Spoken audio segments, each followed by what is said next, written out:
ട്രംപിന് ഒരു പുരസ്കാരം കിട്ടിയിട്ടുണ്ട്. സാർ അറിഞ്ഞായിരുന്നോ? ഇല്ല ഇല്ല. അതെ, US-ന്റെ ചരിത്രത്തിലെ ഏറ്റവും ദൈർഘ്യമേറിയ അടച്ചുപൂട്ടലിനുള്ള പുരസ്കാരമാണ്. ഇത് 35 ദിവസമായിരുന്നു ലാസ്റ്റ് ഉണ്ടായിരുന്നത്. അപ്പോൾ 36-ാം ദിവസത്തിലേക്ക് വളരെ വിജയകരമായിട്ട് കടന്നിട്ടുണ്ട്. ഈ മൂപ്പര് എന്താ പറയുക, US-ന്റെ അടിത്തറ തോണ്ടിക്കൊണ്ടേ പോകുള്ളൂ എന്നാണ് തോന്നുന്നത്. എന്താണ് സാർ, ഇത് ഇങ്ങനെ പോയി കഴിഞ്ഞാൽ അടിത്തറ തോണ്ട തന്നെയല്ലേ ചെയ്യുക? തീർച്ചയായിട്ടും. നേരത്തെ ഈ അമേരിക്കക്കാർ എവിടെയെങ്കിലും വന്നത്, അമേരിക്ക, ബ്രിട്ടൻ, യൂറോപ്യൻ രാജ്യങ്ങളുടെ ഒരു പ്രത്യേകത എന്ന് പറഞ്ഞു കഴിഞ്ഞാൽ അവർക്ക് ലോകത്തുള്ളവരെല്ലാം പുച്ഛമായിരുന്നു. നമ്മളിപ്പോൾ എവിടെ വന്നാലും ബാക്കിയുള്ളവർ ഇന്ത്യൻസ് അല്ലെങ്കിൽ പാകിസ്ഥാനികൾ ഇങ്ങനെ ഒരു പുച്ഛം എന്ന് പറഞ്ഞാൽ അവർക്ക് അവന് ആരുമില്ല. ആ ഒരവസ്ഥയിലേക്ക് അമേരിക്ക നീങ്ങുന്നു. കാരണം കാലചക്രം എന്ന് പറഞ്ഞൊരു സാധനമുണ്ട് വലിയ, നമ്മളിപ്പോൾ ഭയങ്കര സാധനം. അത് നമ്മൾ വിശ്വസിക്കത്തില്ലെങ്കിലും ഭാരതത്തിലുള്ളവർ അതിനെ പറ്റിയൊക്കെയുള്ള വിശ്വാസമുണ്ട്. കാരണം കർമ്മ കാലചക്രം എന്നൊക്കെ പറയുന്ന ഇപ്പം ഇതേ അവസ്ഥയിലേക്ക് പോവുകയാണ്. 4 കോടി ജനത്തിന് ഭക്ഷണം കിട്ടാൻ മാർഗമില്ല. അതായത് സബ്സിഡി ഇനത്തിൽ ഭക്ഷണം കഴിച്ചുകൊണ്ടിരുന്നത്. അതുപോലെ കുഞ്ഞുങ്ങൾക്ക് നമ്മൾ പറയത്തില്ലേ പോഷകാഹാരക്കുറവ്, ഇവിടെ അട്ടപ്പാടി മറ്റേടെ മറിച്ചതെന്നൊക്കെ പറഞ്ഞിട്ട് പറയുന്നിടത്ത് അത് കൊടുത്തുകൊണ്ടിരിക്കുന്ന സംവിധാനങ്ങൾക്കൊക്കെ താറുമാറായിരിക്കുന്ന രീതിയിലേക്ക് പോകുന്നു. അത് 36 ദിവസം ആ രാജ്യത്തെ ഏതാണ്ട് 10,000-കണക്കിന് ലക്ഷക്കണക്കിന് പട്ടാളം ഉൾപ്പെടെയുള്ള ആൾക്കാർക്ക് ശമ്പളം ശമ്പളം കിട്ടാത്തൊരവസ്ഥയെന്ന് ആലോചിക്കും. നമ്മൾ സാധാരണ ഒരു ശമ്പളം കിട്ടുന്ന ഒരുത്തൻ എന്തോന്നറിയോ, 30ാമത്തെ ദിവസം നോക്കിയിരിക്കും. എന്ന് വെച്ചാൽ കഴിഞ്ഞ മാസത്തെ ഇതെല്ലാം അപ്ഡേറ്റ് ചെയ്തേക്കും 30ാമത്തെ ദിവസം. അടുത്ത ആ 30ാമത്തെ ദിവസം തീരും ശമ്പളം. അപ്പം ആ കഴിഞ്ഞ മാസത്തെ അപ്ഡേറ്റ് ചെയ്ത് ഈ മാസം നമുക്കത് അല്ലെങ്കിൽ അങ്ങനെ മിക്കവാറുള്ള സർക്കാർ ദിവസം റൗണ്ട് ചെയ്ത് പോകാം. ഇത് നിന്ന് കഴിഞ്ഞാലത്തെ കാര്യം ആലോചിച്ച് നോക്കി ഏത് രീതിയിൽ പോവും. അപ്പം അതേ രീതിയിലേക്ക് അമേരിക്കക്കാരൻ ഞാൻ പണ്ട് അമേരിക്കയിൽ നിന്ന് വന്ന ഒരാളിൻ്റെ അടുത്ത് പറഞ്ഞിട്ട്, പാലൊക്കെ നമ്മുടെ വീട്ടിലൊക്കെ പാല് അല്ലെങ്കിൽ 5 ലിറ്റർ പാല് മേടിച്ചാൽ ചിലപ്പം തികയത്തില്ലായിരിക്കും. അവിടെ പാല് ഗവൺമെൻറ് കൊടുക്കുന്ന സബ്സിഡി ഇനത്തിൽ കിട്ടുന്ന പാല് ഉപയോഗിക്കാതെ നമ്മൾ പാത്രം കഴുകുന്നതിനകത്ത് ഒഴിച്ചു കളയും. അവിടെ സ്ഥിരതാമസമുള്ള അത്രയ്ക്ക് എക്സസ് ആണ്. അതേ രീതിയിൽ അഹങ്കരിച്ച് ജീവിച്ചുകൊണ്ടിരുന്ന ഒരു രാജ്യത്തിൻ്റെ അവസ്ഥ ഇപ്പൊ ഇതേ രീതിയിലേക്ക് പോവുക. നമ്മൾ നിസ്സാരമായിട്ട് കാണണ്ട. അമേരിക്ക 30 ലക്ഷം ബില്യൺ ഡോളറിന്റെ ആഭ്യന്തര കടമുണ്ട്. അപ്പം ആ രാജ്യത്തെ ആഭ്യന്തര കടം. അപ്പം ഈ പറയുന്ന അടച്ചുപൂട്ടലാണ് ഇത് അതിനകത്ത് മത്സരിക്കുക. അവിടെ ഈ നമ്മൾ പറയത്തില്ലേ നാശകാലത്ത് അവന്മാർ മത്സരിക്കുന്ന. പണ്ട് അമേരിക്കയിലെ സ്ഥിതി ഇതല്ല.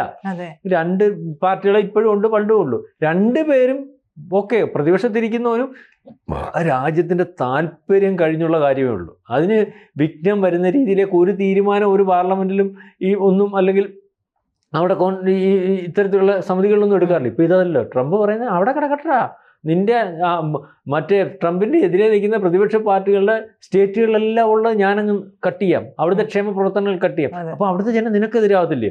ഇവര് പറയുന്ന ഇയാളും വേണ്ട, ഞങ്ങളുടെ ഒബാമ കെയറിന്റെ ഇൻഷുറൻസിന്റെ അത് സാധ്യമാക്കുമെങ്കിൽ മതി. ഈ രീതിയിലേക്കുള്ളൊരു മത്സരം. അതായത് ഒരു 4ാംകട രാജ്യത്ത് ബംഗ്ലാദേശിൽ പോലും ഇല്ലാത്ത രാഷ്ട്രീയ പാപ്പരത്വം അല്ലെങ്കിൽ ആ തരത്തിലേക്കൊരു ബോധം അത് നയിക്കുന്ന രാഷ്ട്രീയ പാർട്ടികൾ എന്ന് വെച്ചാൽ എല്ലാത്തും ഒരു നാശത്തിലേക്ക് പോകുന്ന ഒരവസ്ഥയിലേക്ക് പോകും. ഇപ്പം തന്നെ കോടതി അടുത്ത ദിവസം ഈ പറഞ്ഞതുപോലെ താരിഫ്, ട്രംപ് ഈ പറഞ്ഞതുപോലെ സർക്കസ് കാണിക്കുന്നെങ്കിൽ അയാൾ പറഞ്ഞ് മേക്ക് അമേരിക്ക ഗ്രേറ്റ് അഗൈൻ എന്നൊക്കെ പറഞ്ഞ് മുദ്രാവാക്യമൊക്കെ ആയിട്ട് വന്നത്. ഇയാൾ അഭ്യാസമൊക്കെ നോക്കി.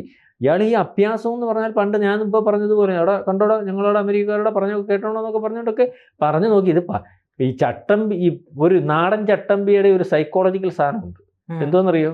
ഇപ്പൊ നിലവിൽ പ്രജിത വലിയ ചട്ടമ്പിയൊക്കെ ആയിട്ട് നടക്കും. ഈ പ്രജിത ഇത് വളരെ സൂക്ഷ്മമായിട്ട് കൊണ്ടുനടന്നില്ലെങ്കിൽ അധികം കാലം കൊണ്ടുനടക്കാൻ പറ്റത്തില്ല. അല്ലെങ്കിൽ പ്രജിതയ്ക്ക് ആരോഗ്യം ഉണ്ടെങ്കിൽ കുഴപ്പമില്ല, ഏതോ വന്നാലും നിലത്തടിക്കുക. അല്ല, ആരോഗ്യക്കുറവുണ്ടെങ്കിൽ സൂക്ഷ്മമായിട്ട് ബുദ്ധിപരമായിട്ട് കൊണ്ടുവന്നില്ലെങ്കിൽ അപ്പുറത്ത് പ്രജിതയെക്കാട്ടി വലിയ ഒരു നല്ല കായികമായിട്ട് കരുത്തൊക്കെ ഉള്ളവർ ഇങ്ങോട്ട് മര്യാദയ്ക്ക് പോകുന്നവനായിരിക്കും.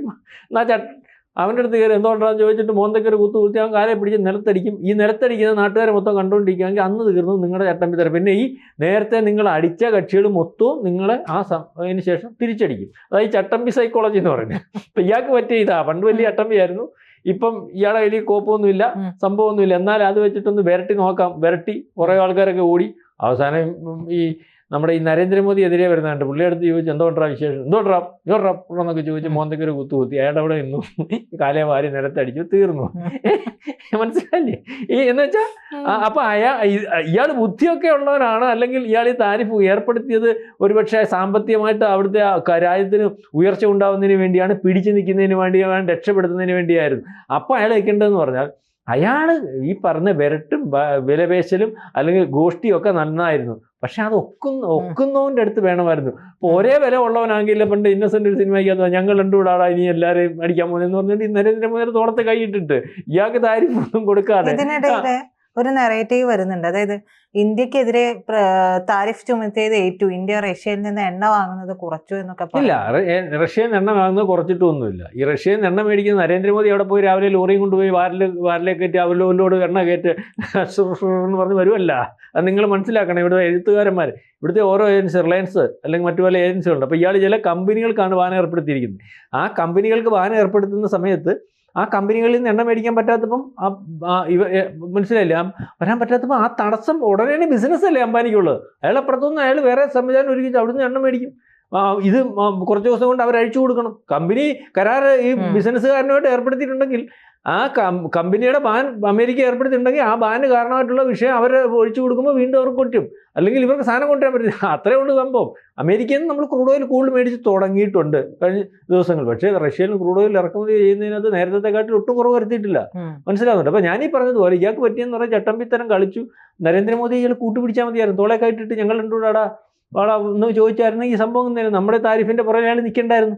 അപ്പൊ അയാൾക്ക് ഉദ്ദേശം എന്ന് പറഞ്ഞാൽ അയാളുടെ ഉദ്ദേശം പണ്ട് മുതലേ അമേരിക്കയുടെ ഉദ്ദേശം, പണ്ട് മുതലേ അമേരിക്ക ചെയ്തുകൊണ്ടിരുന്ന കാര്യം ഇന്ത്യയുടെ വളർച്ചയിൽ അസൂയ. അയാൾക്ക് ഏറ്റവും പ്രശ്നമൊന്നുമില്ല. ക്രൂഡ് ഓയിൽ ഇറക്കുമതി ചെയ്യുന്നതല്ല, ഇവിടെ കൊണ്ടുവച്ച് ഇത് സംസ്കരിച്ച് നാട്ടിൽ മൊത്തം വിതരണം ചെയ്ത് ചില പെണ്ണുങ്ങൾ പറഞ്ഞ പോലെ ആയിപ്പോയി ട്രംപിന്റെ പുറത്തിൽ. നാട്ടിൽ മൊത്തം വിതരണം ചെയ്ത് കാശുണ്ടാക്കുന്നു. ഒന്ന് ആലോചിച്ച് നോക്കി. ക്രൂഡ് ഓയിൽ നമ്മൾ കയറ്റുമതി ചെയ്യുന്നെന്ന് അതായത് സഹിക്കുന്നില്ല, കാശുണ്ടാക്കുന്നെന്ന്. അത് തുറന്നു പറഞ്ഞു. ഞങ്ങൾക്കറിയാം, നമുക്കറിയാം, ഇതാ നരേന്ദ്രമോദിക്ക് നേരത്തെ അറിയാം എന്റെയൊക്കെ സോക്ക് എഴുതാന്ന്. പക്ഷെ ഇത് തുറന്നു പറഞ്ഞു, അങ്ങനെ കാശുണ്ടാക്കാം, ഒന്നും വേണ്ടി പൈസ ഉണ്ടാക്കുന്നതെന്ന്. അപ്പം അതേസമയം ഇയാളുടെ ഇത് വിജയിച്ചതിന് ഒരു പരിധി വരെ ട്രംപിനെ ഇയാളെ കൂടെ നിർത്തിയാൽ മതിയായിരുന്നു, ചൈനയെ എതിർക്കുകയും ചെയ്യായിരുന്നു. ഇയാൾ കളിച്ച കളി ഇതാ. ഈ കുശുമ്പ് വരുമ്പോൾ ചിലപ്പോൾ നമ്മൾ സമതലറ്റി ചീത്ത പറയല്ലോ എന്ന് പറഞ്ഞോടൊക്കെയുള്ള കാര്യമായിപ്പോയി. അത് പണി കിട്ടി നിൽക്കുകയാണ്.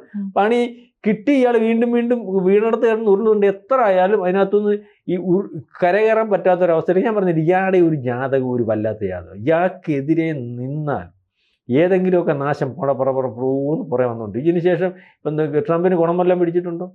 ഈ നരേന്ദ്രമോദിയുടെ അടുത്ത് ഓരോ ശേഷം അല്ല, മോദി ഒന്നും മിണ്ടുന്നുമില്ല. മോദി അതിന് വേണ്ട പണി അവിടെ വിൽക്കാൻ പറ്റാത്ത സാധനം അയാൾ വേറെ എവിടെയും പോയി കച്ചവടം ചെയ്യണ്ട കച്ചവടക്കാരനാണ്. ഈ ഗുജറാത്തി എന്ന് പറഞ്ഞാൽ കച്ചവടത്തിന്റെ കേന്ദ്രമാണ്. അറിയാം നിങ്ങൾക്ക്, ലോകത്ത് എവിടെ ഗുജറാത്തിനെ ശ്രദ്ധിച്ചാൽ നമ്മുടെ നാട്ടിലൊക്കെ പണ്ട് ഈ വണ്ടിക്ക് ഫൈനാൻസ് കൊടുക്കുന്നുണ്ട്. ഇവിടുത്തുകാരനൊരു വണ്ടിക്ക് 5000 രൂപ അയലോക്കാരന് കോത്താൻ മേടിക്കാൻ പറ്റത്തില്ല. ശ്രദ്ധിച്ച് നോക്കിയാൽ പ്രജലം ഉണ്ടെന്ന് പ്രജ ശമ്പളം അപ്പുറത്തെ അമ്മച്ചി ചോദിക്കുക, മോനെ ഒരു 10,000 രൂപ കഴിഞ്ഞിട്ട് പിന്നെ അത് മേടിക്കണമെങ്കിൽ മുഷിഞ്ഞേ ഒക്കത്തുള്ളൂ. ആ സ്ഥാനത്ത് ഗുജറാത്തിൽ നിന്ന് വന്നിട്ട് ഈ ലോകം മൊത്തം അവന്മാർ ചെറിയൊരു കടമുറി എടുത്തിട്ട് വണ്ടിക്കാർക്ക് ഫൈനാൻസ് കൊടുക്കുമായിരുന്നു. ഏതാ ബാങ്ക് ഫൈനാൻസ് അല്ല, വണ്ടിക്കാരെന്ന് പറഞ്ഞാൽ ലോകത്ത് ആരെ നമുക്ക് മാനേജ്, ആനക്കാരൻ, ആട്ടുകാരൻ, വണ്ടിക്കാരൻ, വള്ളക്കാരൻ എന്നൊക്കെ പറയുന്നതിന് സ്വഭാവം അറിയാലോ. ഒരിക്കലും അവൻ്റെ കൈ പൈസ കൊടുത്തിട്ട് അവൻ്റെ കയ്യിൽ നിന്ന് പലിശ മേടിച്ച് അവിടെ കൊണ്ടുവന്ന ബിസിനസ് അറിയാവുന്ന ഗുജറാത്തിൽ നിന്നുള്ളതാ നമ്മുടെ പ്രധാനമന്ത്രി നരേന്ദ്രമോദി. അയാളുടെ ആ ബിസിനസ് പഠിപ്പിക്കുന്നത്. അങ്ങോട്ട് കയറ്റി വിടണ്ട. അയാൾ 100 യൂറോപ്പിൽ തന്നെ ചെമ്മീൻ കയറ്റുമതിക്ക് നേരത്തെ 100 ഉണ്ടായിരുന്ന ഇപ്പോൾ 200 ആക്കി.